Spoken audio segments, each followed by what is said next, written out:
میرے محترم بزرگوں، دوستوں، عزیز ساتھیوں، اللہ رب العزت نے اس امت کو بہت ساری خصوصیات سے نوازا ہے۔ بہت سارے انعامات ایسے ہیں جو اللہ تبارک و تعالی نے اس امت کو عطا کیے ہیں، دوسری کسی امت کو وہ انعامات نہیں ملے۔ یہ صدقہ ہے جناب محمد الرسول اللہ صلی اللہ علیہ وسلم کا کہ جو اللہ رب العزت نے اتنے انعامات اس امت پر فرمائے ہیں۔ اسی میں سے ایک انعام یہ ہے کہ جو آیت کریمہ میں نے آپ حضرات کے سامنے پڑھی ہے، تلاوت کی ہے، اس آیت کے اندر اللہ رب العزت نے ڈائریکٹ بلا کسی واسطے کے ایمان والوں کو مخاطب کیا ہے۔ اس سے پہلے جتنے بھی نبی کی امتیں گزری ہیں، حضرت آدم علیہ السلام سے لے کر حضرت عیسیٰ علیہ السلام تک، کسی بھی نبی کی امتیوں کو اللہ رب العزت نے بلا کسی واسطے کے مخاطب نہیں کیا۔ بلا کسی واسطے کے اللہ رب العزت نے کسی چیز کا حکم نہیں دیا، لیکن تقریباً قرآن کریم میں 88 مقامات پر اللہ رب العزت نے اس امت کو ڈائریکٹ خطاب کیا ہے۔ یا ایھا الذین آمنو کہہ کر کے مخاطب بنایا۔ اللہ تبارک و تعالی نے فرمایا یا ایھا الذین آمنو اتقوا اللہ وکونوا مع الصادقین۔ ایک جلیل القدر صحابی ہیں حضرت عبداللہ ابن مسعود رضی اللہ تعالی عنہ، ان سے کسی نے عرض کیا کہ حضرت آپ مجھے کچھ نصیحت فرما دیں، کچھ اچھی بات کا حکم دے دیں جس پر میں عمل کرتا رہوں۔ تو حضرت عبداللہ ابن مسعود رضی اللہ تعالی عنہ نے فرمایا کہ قرآن خوب کثرت سے پڑھا کرو، اور جب قرآن پڑھو جس جگہ پر یا ایھا الذین آمنو آئے اس جگہ پر اپنے دل و دماغ کو، اپنے کان کو پوری طرح سے متوجہ کر لو، پوری دھیان کو اس طرف لگا دو، اس لیے کہ یا ایھا الذین آمنو کہہ کر اب اللہ رب العزت ہم سب کو بلا واسطہ خطاب کر رہے ہیں۔ یا تو اللہ تبارک و تعالی کسی چیز کا حکم دیں گے، کسی بھلائی کا حکم فرمائیں گے، کسی چیز کے کرنے کا حکم دیں گے، یا تو یا ایھا الذین آمنو کہہ کر کے اللہ تبارک و تعالی ہم تمام کو کسی برائی سے روکیں گے۔ تو حضرت عبداللہ ابن مسعود نے ان سوال کرنے والوں سے یہ کہا کہ جب آپ قرآن پڑھیں، جب یا ایھا الذین آمنو آئے تو اپنے دل و دماغ کو متوجہ کر لیں کہ اب کوئی اہم بات ہے جو اللہ تبارک و تعالی ہم کو بتلانا چاہ رہے ہیں۔ تو میرے بھائیو، جو آیت کریمہ میں نے پڑھی ہے خطبے کے اندر، اس میں بھی اللہ رب العزت نے ہم سب کو یا ایھا الذین آمنو کہہ کر کے خطاب کیا ہے۔ ایک بہت ہی اہم چیز سے ہم لوگوں کو بچنے کی تلقین فرمائی ہے۔ کیا فرمایا اللہ تعالیٰ نے؟ یا ایھا الذین آمنوا اتقوا اللہ۔ سب سے پہلے یہ حکم دیا کہ اے ایمان والو اللہ سے ڈرو۔ اللہ کا ڈر تمہارے اندر ہوگا، اللہ کا خوف تمہارے دل کے اندر ہوگا، خشیت الہی تمہارے دل کے اندر بسی ہوئی ہوگی، اس وقت تم سے گناہ نہیں ہوں گے۔ جب تم گناہ کرنے کا ارادہ کرو گے، غلطی کرنے کا ارادہ کرو گے، اللہ کا خوف، اللہ کی خشیت تمہارے سامنے آ جائے گی اور تم گناہ سے رک جاؤ گے۔ یہ کب پیدا ہوگا؟ جب اللہ کا ڈر ہمارے دلوں کے اندر بسا ہوگا۔ ہم کوئی گناہ کر رہے ہیں، میرا رب دیکھ رہا ہے، انسان گناہ سے بچ جائے گا۔ کوئی غلط کام کرنے جا رہے ہیں، جب دل کے اندر ہوگا کہ پروردگار دیکھ رہا ہے، اس گناہ سے ہم بچ سکتے ہیں۔ کوئی غلطی ہم سے ہونے جا رہی ہے، ہم اللہ کا خوف ہمارے دل کے اندر ہوگا کہ اللہ رب العزت کل قیامت کے دن ہم سے حساب و کتاب لے گا، ہماری گرفت ہوگی، اس وقت انسان گناہوں سے بچ جائے گا۔ اللہ رب العزت نے فرمایا کہ سب سے پہلے اللہ کا خوف اپنے دل کے اندر پیدا کرو گے تو برائی سے رک جاؤ گے۔ دوسرا کیا فرمایا کہ وَكُونُوا مَعَ الصَّادِقِينَ، اے ایمان والو اللہ سے ڈرو اور ساتھ ساتھ سچے لوگوں کے ساتھ میں ہو جاؤ۔ سچ بولو، زبان چلاؤ تو سچ کا استعمال کرو، زبان سے کوئی لفظ استعمال کرو تو سچ بولو اور سچے لوگوں کے ساتھ میں ہو جاؤ۔ جب سچے لوگوں کے ساتھ میں رہو گے، سچائی کو اپنا لو گے، تمہارا دل صاف ستھرا رہے گا، گناہوں سے محفوظ رہے گا، اور سچے لوگوں کی صحبت میں رہنے کی وجہ سے تمہارے اندر بھی سچائی پیدا ہو جائے گی۔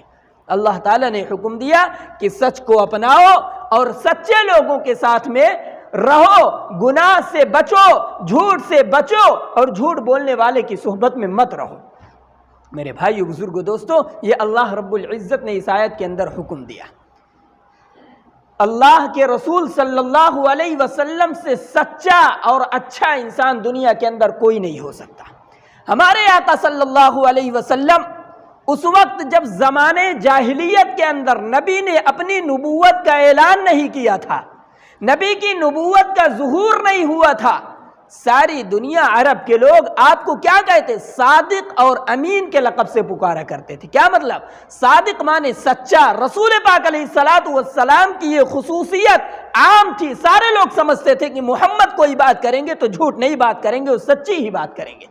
جب نبی نے اپنی نبوت کا اعلان نہیں کیا تھا، اسی وقت رسول پاک علیہ السلام کو صادق کہہ کر کے پکارا جاتا تھا کہ پیغمبر علیہ السلام سچے ہیں، آپ سے جھوٹ ہی بات کبھی نہیں نکل سکتی۔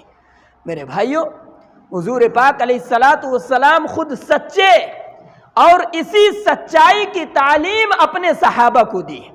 وہ لوگ جو قدم قدم پر رسول پاک صلی اللہ علیہ وسلم کی مخالفت کیا کرتے تھے، ہر وقت رسول پاک علیہ السلام کو نقصان پہنچانے کی کوشش کرتے تھے، کوئی موقع ایسا نہیں ہوتا تھا جس میں رسول پاک علیہ السلام کے خلاف سازش نہ رچتے تھے۔ لیکن میرے بھائیوں، جب وہ اکیلے میں آپس میں ملتے تھے تو وہ بھی رسول کی صداقت کا اعلان کرتے تھے۔ چنانچہ حدیث پاک کے اندر موجود ہے، غزوہ بدر کا موقع ہے، اخنس بن شریق اپنے سردار ابو جہل سے کہتا ہے کہ میرے سردار یہ بتاؤ، یا ہمارے اور تمہارے علاوہ تیسرا کوئی شخص نہیں ہے، ہم ہیں یا تو آپ ہیں، میں آپ سے ایک بات پوچھنا چاہتا ہوں، ابھی تک تم نے محمد کو کیسے پایا ہے؟ اتنے برس مکہ میں محمد کو زندگی گزارتے ہوئے آپ نے دیکھا ہے محمد کو کیسے پایا؟ ابو جہل جو قدم قدم پر حضور کی مخالفت کیا کرتا تھا، اس نے کہا میں لات اور عزا کی قسم کھا کر کے کہتا ہوں، محمد کو جب سے میں دیکھ رہا ہوں سچ کے علاوہ جھوٹ بولتے ہوئے کبھی نہیں دیکھا۔ میرے بھائیو، جب دشمن بھی، جانی دشمن حضور کے، وہ بھی جب اپنی محفل میں ہوا کرتے تھے رسول کی صداقت کی گواہی دیا کرتے تھے۔ تو میرے بھائیو، بزرگو، دوستو، اللہ کے رسول نے اسی سچائی کی تعلیم اپنے صحابہ کو دی ہے، پوری امت کو دی ہے۔ جان جائے تو جائے، لیکن سچائی کا دامن کبھی اپنے ہاتھ سے مت چھوڑنا۔ میرے بھائیو، اللہ رب العزت نے یہی تو فرمایا، اتقوا اللہ وکونوا مع الصادقین، سچے لوگوں کے ساتھ رہو، سچ بولو، جھوٹوں کے قریب مت جاؤ، جھوٹ کو اپنی زبان سے ہرگز مت نکالو۔ چنانچہ اللہ کے رسول کی جیسی تعلیم، رسول کی جیسی تربیت صحابہ کرام کی تھی اللہ کے رسول نے، صحابہ نے 100% اس پر عمل کر کے دکھایا بھی۔ غزوہ تبوک کا موقع ہے، اللہ کے رسول صلی اللہ علیہ وسلم نے اعلان کیا کہ تبوک کی جنگ کے لیے نکلنا ہے۔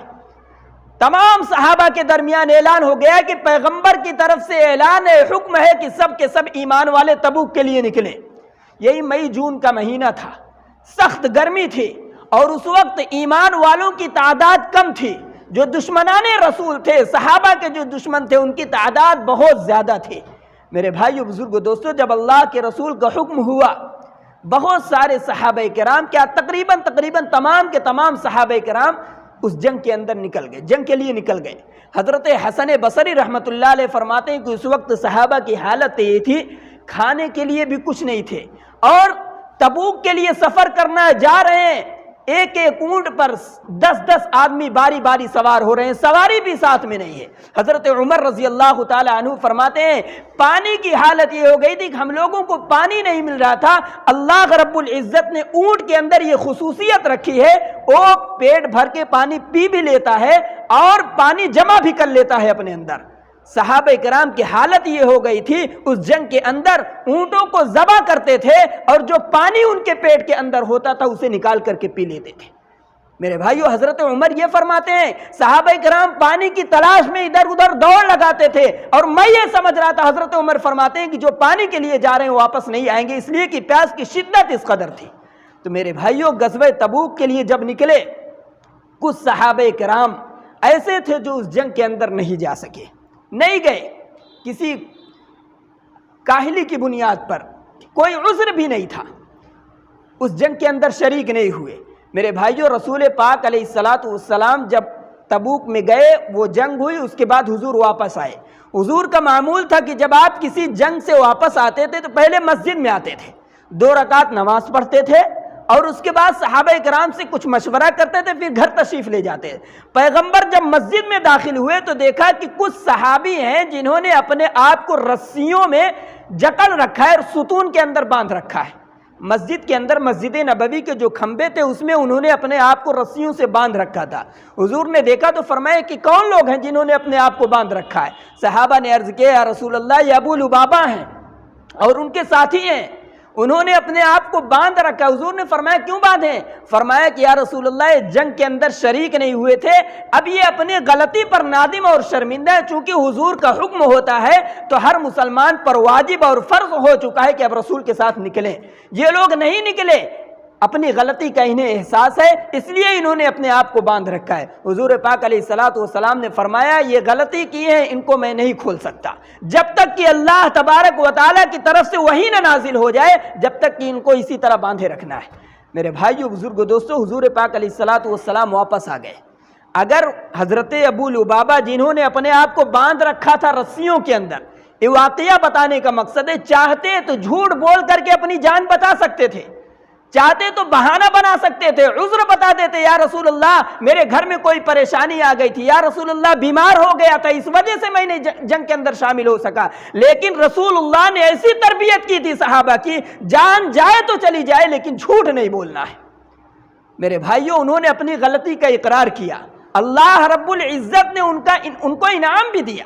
اللہ کے رسول نے فرمایا جب انسان سچ بولتا ہے، الصدق ینجی والکذب یہلک، سچائی انسان کو ہو سکتا ہے لیٹ سویر کسی کو نجات ملے، لیکن سچائی ضرور انسان کو نجات دلاتی ہے۔ والکذب یہلک، جھوٹ بول کر بہانہ بنا کر بظاہر انسان تھوڑے وقت کے لیے کامیاب تو ہو سکتا ہے، لیکن اس جھوٹ بولنے کی وجہ سے اسے ہلاکت ہو سکتی ہے، کبھی نہ کبھی ضرور ہلاک ہوگا۔ اللہ کے رسول نے 2 جملوں کے اندر فرما دیا الصدق ینجی والکذب یہلک، جھوٹا جو ہوتا ہے وہ ہلاک ہو جائے گا، اس کا جھوٹ اسے ہلاک کر دے گا، اور سچائی انسان کو ہمیشہ نجات دلاتی ہے۔ الصدق ینجی والکذب یہلک۔ میرے بھائیو اس کے بعد اللہ کے رسول تشریف لائے، کچھ عرصہ گزرا تھا، اللہ تبارک و تعالیٰ نے جنہوں نے اپنے آپ کو مسجد کے ستون میں باندھ رکھا تھا، اپنے آپ کو سزا دے رکھی تھی، اللہ تبارک و تعالیٰ نے ان کی شان میں قرآن کریم کی آیت نازل فرمائی وَآخَرُونَ اعْتَرَفُوا بِذُنُوبِهِمْ خَلَطُوا عَمَلًا صَالِحًا وَآخَرَ سَيِّئًا عَسَى اللَّهُ أَن يَتُوبَ عَلَيْهِمْ إِنَّ اللَّهَ غَفُورٌ رَحِيمٌ۔ کہ اے پیغمبر جنہوں نے اپنے آپ کو باندھ رکھا ہے، جنہوں نے کچھ غلطیاں کی ہیں، ان سے بہت ساری اچھائیاں بھی ہوئی ہیں، انہوں نے توبہ کی ہے، اپنے گناہوں کی معافی مانگ رہے ہیں، اللہ رب العزت نے ان کے تمام گناہوں کو معاف فرما دیا۔ میرے بھائیو ایسی صداقت کی گواہی اللہ تبارک و تعالیٰ نے ان حضرات کی دی، قیامت تک قرآن کریم پڑھا جائے گا اور ان صحابہ کرام کا نام آتا رہے گا۔ میرے بھائیو بزرگو دوستو، جب یہ آیت نازل ہوئی، اللہ کے رسول علیہ السلام نے ایک صحابی کو بھیجا کہ جا کر کے ابو لبابہ ان کے ساتھیوں کو مسجد میں بندھے ہوئے کھول دو۔ جب وہ صحابی آئے کھولنے کے لیے تو حضرت ابو لبابہ نے فرمایا کہ نہیں، جا کر کے اللہ کے رسول سے کہہ دو کہ اللہ کے رسول خود تشریف لائیں، جب تک ہمیں نہیں کھولیں گے ہم نہیں کھولیں گے۔ میرے بھائیو اللہ کے رسول خود تشریف لائے اور انہیں بشارت دی، خوشخبری سنائی کہ تم نے سچ بولا، اللہ تبارک و تعالیٰ نے تمہاری سچائی کا اعلان کر دیا قرآن کریم کے اندر، اور قیامت تک یہ پڑھا جاتا رہے گا۔ اللہ کے رسول نے اپنے ہاتھ سے وہ رسی کھولی تو پتہ یہ چلا کہ صحابہ کرام ہمیشہ سچ بولتے تھے، جھوٹ کا سہارا کبھی انہوں نے نہیں لیا۔ اسی طریقے سے اسی جنگ کا واقعہ ہے، حضرت عمر رضی اللہ تعالی عنہ بیان فرماتے ہیں کہ کعب بن مالک تھے، مرارہ ابن ربیع تھے، 3 انصاری صحابی تھے، یہ بھی اس جنگ کے اندر شریک نہیں ہوئے تھے، ان کو بھی اپنی غلطی کا احساس ہوا۔ جب رسول پاک علیہ الصلوۃ والسلام تشریف لے گئے تبوک کے اندر، حضرت کعب بن مالک فرماتے ہیں میں مدینے کی گلیوں کے اندر ٹہلتا تھا، صرف مجھے منافق نظر آتے تھے، یا تو وہ نظر آتے تھے جو بیمار ہیں، کسی وجہ سے جنگ کے اندر شریک نہیں ہو سکے، ہمیں بہت افسوس ہوتا تھا اپنے اس سست رویے پر۔ میرے بھائیوں، اس کے بعد رسول اللہ صلی اللہ علیہ وسلم واپس آئے تو کعب بن مالک بھی رسول پاک علیہ الصلوۃ والسلام کی خدمت میں حاضر ہوئے، یا رسول اللہ مجھ سے غلطی ہو گئی، میں اس جنگ کے اندر شریک نہیں ہو سکا۔ منافقین بھی آئے تھے اللہ کے رسول کے پاس کہ یار وہ تو جھوٹ بولتے تھے، منافقین اللہ کے رسول کے پاس آ کر کے یا رسول اللہ پریشانی آ گئی تھی، یا رسول اللہ مصیبت آ گئی تھی، اس وجہ سے ہم جنگ کے اندر شریک نہیں۔ حالانکہ اللہ کے رسول کو سب علم ہوتا تھا، اللہ کے رسول کو سب پتا ہوتا تھا کہ یہ منافقین میرے پاس آ کر کے جھوٹی باتیں کہہ رہے، بہانہ بنا رہے ہیں، لیکن اللہ کے رسول کہہ دیتے ٹھیک ہے جاؤ۔ جب حضرت کعب بن مالک اور ان کے ساتھی آئے، انہوں نے آ کر کے سلام کیا، اللہ کے رسول نے جواب دیا، مسکرا کر اپنا چہرہ پھیر لیا، فرمایا کہ یا رسول اللہ مجھے اپنی غلطی پر شرمندگی ہے۔ حضور پاک علیہ الصلوۃ والسلام نے فرمایا، وہی جواب دیا کہ کعب بن مالک جب تک اللہ تبارک و تعالیٰ کوئی حکم تمہارے بارے میں نازل نہیں فرما دیں گے اس وقت تک میں تمہیں معاف نہیں کر سکتا۔ میرے بھائیوں، حضرت ابو لبابہ جب رسول پاک علیہ الصلوۃ والسلام کے پاس آئے اور انہوں نے صاف صاف بتا دیا، جھوٹ نہیں بولے، بہت سارے لوگوں نے ملامت کی، تم سے پہلے لوگوں نے جا کر کے حضور سے بہانہ بنا دیا، تم بھی بہانہ بنا دیتے، تم بھی بتا دیتے تو کوئی بیماری آ گئی تھی، کوئی پریشانی آ گئی تھی، اس لیے ہم اس جنگ کے اندر شریک نہیں ہو سکے۔ میرے بھائیو، کعب بن مالک کہتے ہیں جب لوگوں نے میری ملامت کی، مجھے کہا کہ تم بھی جھوٹ بول دیتے، میرے دل کے اندر یہ خیال پیدا ہوا کہ جا کر کے رسول اللہ سے فرما دوں کہ یا رسول اللہ جو بات میں نے کہی تھی غلط تھی، حقیقت یہ ہے کہ میرے پاس بھی عذر تھا، میں بھی بیمار تھا، اس وجہ سے نہیں جا سکا۔ میرے بھائیوں، لیکن صحابہ کرام، حضرت کعب بن مالک فرماتے ہیں میرے دل کے اندر آیا یہ خیال کہ جا کر کے جھوٹ بول دوں، لیکن پھر سوچا کہ ایک گناہ تو کر ہی دیا، اب جھوٹ بول کر کے دوبارہ گناہ کر دوں، اس لیے وہ گناہوں سے رک گئے۔ میرے بھائیو، بزرگو، دوستو، کافی عرصے بعد تقریباً 50 دن گزر گئے، اللہ کے رسول نے ان کا بائیکاٹ کر دیا، تمام صحابہ سے الگ تھلگ ہو گئے، ان کا کھانا پینا، سلام و کلام سب کچھ بند ہو گیا تھا، لیکن سچائی سے پھرے نہیں۔ اللہ تبارک و تعالیٰ نے ان کے بارے میں بھی قرآن کریم کی آیت نازل فرما کر ان کی صداقت کا اعلان کیا، پھر پیغمبر علیہ الصلوۃ والسلام نے انہیں بشارت دی، انہیں اپنے سینے سے لگایا۔ یہ تعلیم صحابہ کو سچ بولنے کی نبی ہی نہیں سکھائی تھی، پیغمبر علیہ الصلوۃ والسلام نے یہ تعلیم دی تھی، اس لیے ہر موقع پر چاہے ان کی جان چلی جاتی لیکن صحابہ کرام کبھی جھوٹ کا سہارا نہیں لیا کرتے تھے۔ میرے بھائیو، بزرگو، دوستو، اس لیے ہمیں چاہیے کہ آج ہمارے سماج کے اندر، ہمارے معاشرے کے اندر جھوٹ کو گناہ سمجھا ہی نہیں جاتا ہے، مذاق کر رہے ہیں، جھوٹ بول رہے ہیں، جب پھنس جاتے ہیں کہتے ہیں ہم نے مذاق ہی کیا تھا۔ میرے بھائیو، بزرگو، دوستو، جھوٹ کسی بھی حال میں انسان کو نجات نہیں دلا سکتا۔ اللہ کے رسول نے فرمایا ان الصدق یہدی الی البر، جب انسان سچ بات کرتا ہے، انسان سچ بولتا ہے، جھوٹ نہیں بولتا، تو یہ سچائی انسان کو نیکی کی طرف لے کر کے جاتی ہے۔ وَإِنَّ الْبِرَّ يَهْدِي إِلَى الْجَنَّةِ، اور انسان جب سچ کے ساتھ قائم رہتا ہے تو اس کی سچائی یہ نیکی اسے جنت کی طرف لے کر کے جاتی ہے۔ آگے اللہ کے رسول نے فرمایا وَأَنَّ الرَّجُلَ يَصْدُقُ حَتَّى يَكُونَ عِنْدَ اللَّهِ صِدِّيقًا، انسان برابر سچ بولتا رہتا ہے، جھوٹ کبھی نہیں بولتا، اللہ کے یہاں اسے صدیق لکھ دیا جاتا ہے کہ یہ سچا ہے، جھوٹ کبھی نہیں بولتا۔ اس لیے میرے بھائیو، بزرگو، دوستو، جھوٹ جیسی لعنت کو اپنی زبان پر نہ آنے دیں، اور کسی بھی حال میں ہم جھوٹ کا سہارا لے لیں، ہم سے غلطی ہو جائے، کوتاہی ہو جائے، اپنے جرم کا اقرار کر لیں، لیکن جھوٹ بول کر کے کبھی بھی اپنے آپ کو بچانے کی کوشش نہ کریں، اس لیے کہ اللہ کے رسول نے صاف صاف فرما دیا کہ وَالْكِذْبُ يُهْلِكُ، جھوٹ بولو گے تو جھوٹ تمہیں کبھی نہ کبھی ہلاک ضرور کر دے گا۔ اس طریقے سے ایک دو نہیں، بے شمار واقعات احادیث پاک کے اندر موجود ہیں۔ ایک شہزادہ تھا ایران کا، حضرت عمر رضی اللہ تعالی عنہ کے زمانے میں کوئی موقع ایسا نہیں ہوتا تھا جب وہ رسول پاک علیہ الصلوۃ والسلام کو تکلیف پہنچانے کی کوشش نہ کرتا ہو۔ حضرت عمر کو تکلیف، تمام صحابہ کو تمام کی تمام جنگوں کے اندر شامل تھا، شہزادہ تھا، باپ بادشاہ تھا، تمام کی تمام دولتیں اس کے پاس تھیں، ہر وقت رسول پاک علیہ الصلوۃ والسلام کے خلاف سازشیں رچا کرتا تھا۔ میرے بھائیو، حضرت عمر کا زمانہ آیا تو وہ گرفتار ہو گیا، حضرت عمر کے پاس گرفتار کر کے حاضر کیا گیا۔ حضرت عمر بہت دن سے تلاش میں تھے کسی طرح یہ مل جائے تو ہم اس سے بدلہ لیں۔ کافی دن گزر جانے کے بعد جب ان کا دور حکومت آیا، حضرت عمر رضی اللہ تعالی عنہ کا تو گرفتار کر کے حضرت عمر کی عدالت میں ان کے دربار میں پیش کیا گیا۔ حضرت عمر نے فوراً حکم دیا کہ اس کی گردن مار دی جائے۔ لیکن میرے بھائیو بزرگو دوستو، جیسے ہی جلاد اپنی تلوار لے کر کے اس کی گردن پر کھڑا ہوا، حضرت عمر نے فرمایا کہ رکو، تیری کوئی آخری خواہش ہو تو وہ بھی بتا دو۔ اس نے کہا کہ آخری خواہش میری یہی ہے، میں پانی پینا چاہتا ہوں، پانی پلا دیجئے مجھے۔ میرے بھائیو اس کے بعد حضرت عمر رضی اللہ تعالی عنہ نے حکم دیا، وہ پیالے میں پانی لایا گیا۔ جیسے اسے پیالے دیا گیا پانی کا، اس کا ہاتھ کانپنے لگا۔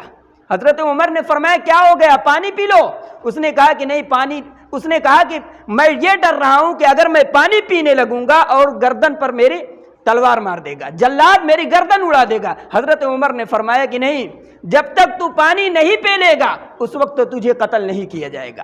حضرت عمر نے یہ جملہ کہا کہ جب تک تو پانی نہیں پی لے گا اس وقت تجھے قتل نہیں کیا جائے گا۔ میرے بھائیو حضرت عمر کی اسی جملے پر اس کو اس قدر یقین تھا کہ امیر المؤمنین ہیں، مسلمانوں کے امیر ہیں، یہ کہہ رہے ہیں جب تک پانی نہیں پی لو گے اس وقت تمہیں قتل نہیں کیا جائے گا۔ اس نے اس پانی کے پیالے کو زمین پر پھینک دیا، پانی بھی گر گیا، پیالہ بھی گر گیا۔ حضرت عمر نے فرمایا یہ کیا کیا تم نے؟ اس نے کہا کہ اب آپ مجھے نہیں مار سکتے، میں پانی نہیں پیوں گا اور آپ مجھے قتل بھی نہیں کر سکتے، اس لیے کہ آپ امیر المؤمنین ہیں، آپ نے زبان دے دی ہے کہ جب تک تم پانی نہیں پیو گے اس وقت تک تمہیں قتل نہیں کیا جائے گا، اور میں پانی نہیں پیوں گا لہٰذا آپ مجھے مار بھی نہیں سکتے۔ حضرت عمر رضی اللہ تعالی عنہ تشویش پریشان ہوئے کہ یہ تو اپنی چال میں کامیاب ہو گیا، تمام صحابہ پریشان۔ حضرت عمر نے جو بات کہہ دی تھی اپنی بات پر قائم بھی رہنا ہے۔ میرے بھائیو اس کے بعد کیا ہوا؟ حضرت عمر نے اعلان کر دیا کہ جاؤ میں نے تمہیں معاف کر دیا، اس لیے کہ وہ پانی نہیں پی رہا ہے، جب پانی نہیں پیے گا سزا بھی نہیں دے سکتے۔ حضرت عمر نے معاف کر دیا۔ تمام کے تمام صحابہ پریشان کہ رسول کا جانی دشمن، صحابہ کا جانی دشمن، عمر کا جانی دشمن، آپ نے اسے معاف فرما دیا۔ میرے بھائیو بزرگو دوستو، حضرت عمر نے فرمایا کہ میں نے بات اسے دے دی، میں نے کہا جب تک پانی نہیں پیے گا تجھے کوئی نہیں مار سکتا، تو آزاد ہو گیا، جا میں نے تیری سزا معاف کر دی۔ میرے بھائیو اس کے بعد اس شہزادے نے کہا کہ امیر المؤمنین آپ نے مجھے آزاد کر دیا، آپ نے مجھے معاف کر دیا، اب میں اپنی مرضی سے کلمہ پڑھ کر کے مسلمان ہونا چاہتا ہوں، اس لیے کہ اگر اس وقت میں کلمہ پڑھ لیتا جب میں آپ کے دربار میں آیا تھا تو لوگ یہ کہتے عمر کے دربار میں آیا تھا، جلاد کی خوف کی وجہ سے اس نے کلمہ پڑھ لیا، آپ نے مجھے آزاد کر دیا، مجھے معاف کر دیا، اب میں اپنی خوشی سے کلمہ پڑھ کر کے مسلمان ہوتا ہوں، اس لیے کہ آپ کے مذہب کے اندر، آپ کے دھرم کے اندر ایسی سچائی کی اہمیت ہے کہ جو بات آپ نے کہہ دی اپنے جانی دشمن کو بھی آپ نے معاف فرما دیا۔ اس لیے میرے بھائی بزرگوں دوستو، سچائی کو لازم پکڑیں، خواہ کیسے بھی حالت ہو جائے، جھوٹ سے ہمیں پرہیز کرنا ہے، سچ کو ہمیشہ لازم پکڑنا ہے۔ اللہ تعالیٰ کہنے اور سننے سے زیادہ عمل کرنے کی توفیق عطا فرمائے۔ وآخر دعوانا الحمدللہ۔